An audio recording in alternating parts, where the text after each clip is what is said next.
Watu wa Mungu, watu wa Mungu, watu wa Mtwara, sasa ni zamu yenu katika siku 4 za uponyaji, kufunguliwa na unabii wa mtu mmoja mmoja.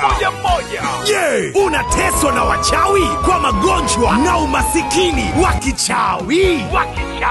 Je, unaota ndoto mbaya usiku au una hofu kwa sababu ya kutishiwa na adui zako? Na je, una nuksi, mikosi ama huna watoto na magomvi yametawala kwenye ndoa yako, mahusiano na familia yako? Je, biashara yako haina wateja, huoni faida na chuma ulete wanakula fedha zako?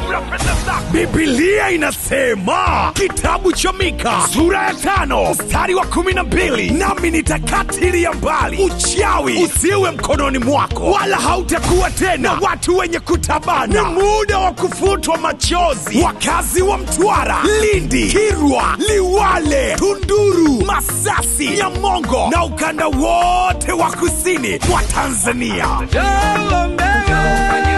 mtumishi wa Mungu Nabii Nicholas Suguye kutoka kanisa la WRM Dar es Salaam Tanzania anakuja manispaa ya Mtwara Mikindani kwenye uwanja wa Sabasaba katika mkutano mkubwa wa Injili wa Operation ya Komboa Misukule. Kila kilichofichwa na kilichoibiwa kitarudishwa kuanzia tarehe 2 ya mwezi wa 10 mpaka tarehe 5 ya mwezi wa 10 2025. Mkutano utaanza saa 8 mchana hadi saa 12 jioni.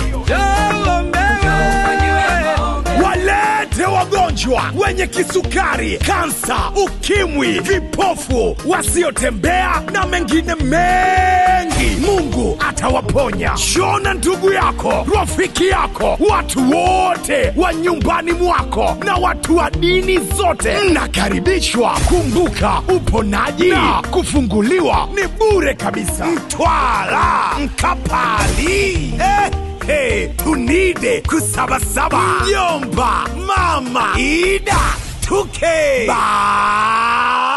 bwana wewe.